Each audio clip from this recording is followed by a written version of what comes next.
Hey everyone, this is Mr. Isometric, and as I said in my previous video that we are going to talk more about texture baking, and there are actually a lot of things to do in texture baking. So in today's video, what are we going to do is we are going to bake this procedural texture that you can see over there.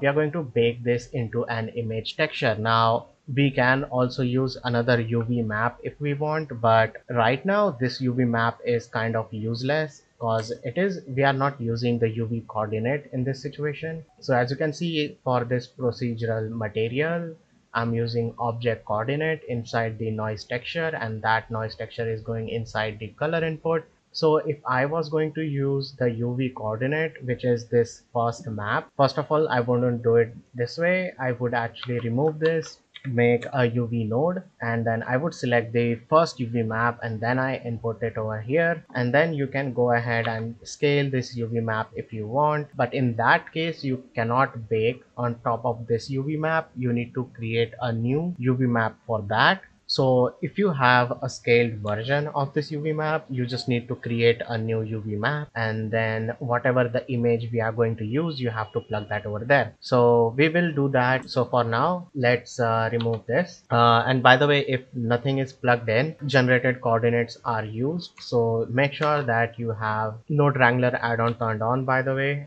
so that you can just press Ctrl T and then it will automatically add this nodes.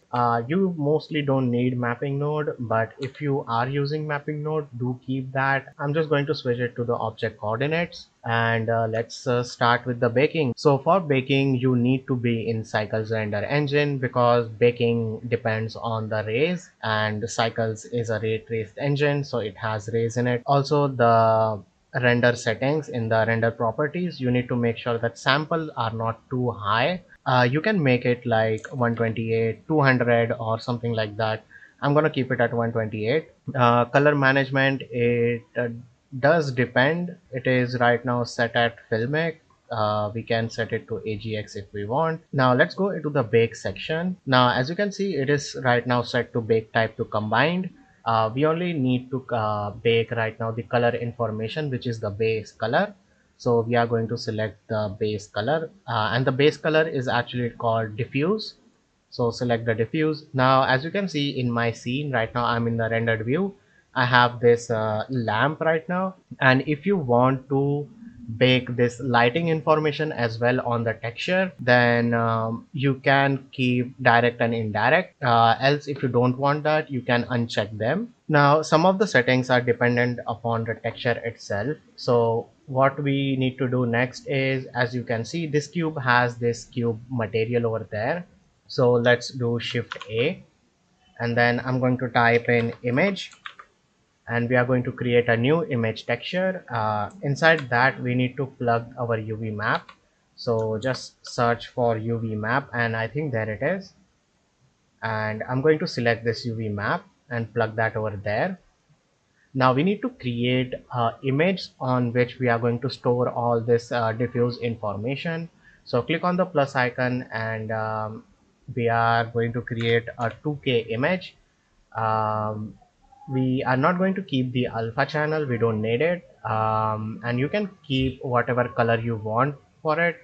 I'm not gonna have any color, and let's call it cube.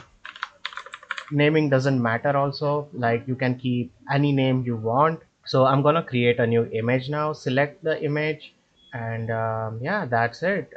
So if you have multiple materials on the same object, you need to add, like, copy this and paste it in every material you have, or else the texture baking will only work for this material itself.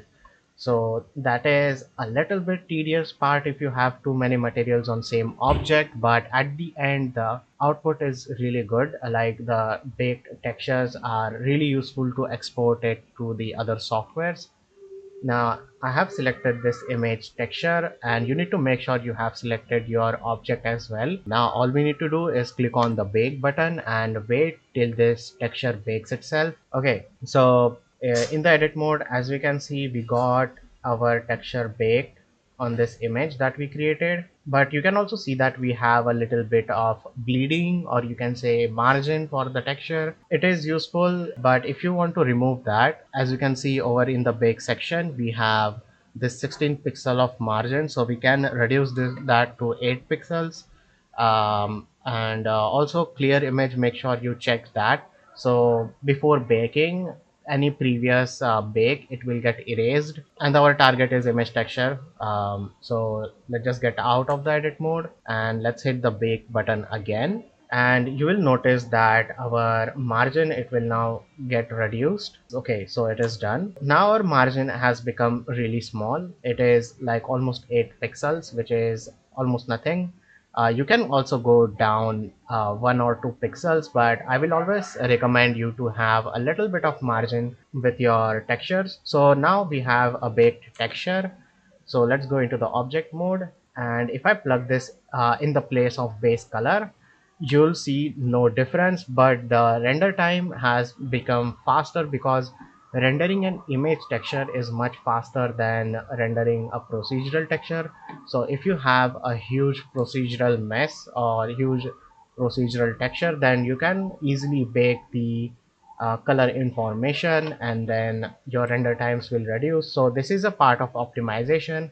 Not only optimization, if you want to export this object into a game engine, then procedural textures, procedural shaders, obviously they are not gonna go outside the blender, so you will need to bake them. So you can either bake them in the blender or any texturing software, but yeah, if the shader is in blender, then you will need to bake it in blender, you cannot take it outside.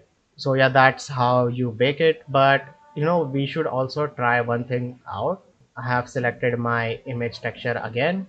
I have selected my object, but this time we are going to bake the direct light also. So my direct light is over there, and if I hit bake, it will also bake the shadows and the color, the light that has influence over it. So as you can see, it has baked the lighting information as well.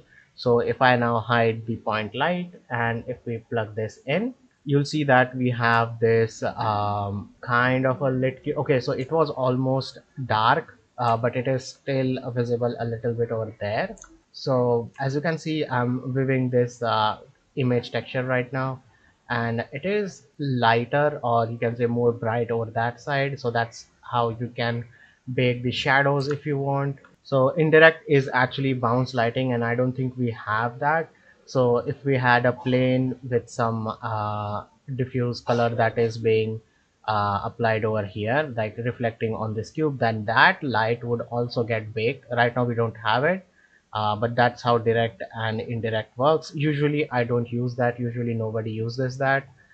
It is always better to have scene lighting for the good results. But if you want to bake it, and even in the game engines, I think it is better to just bake shadows and lighting inside the game engine instead of having assets already have lighting from the 3D software itself. So yep, that's how this works.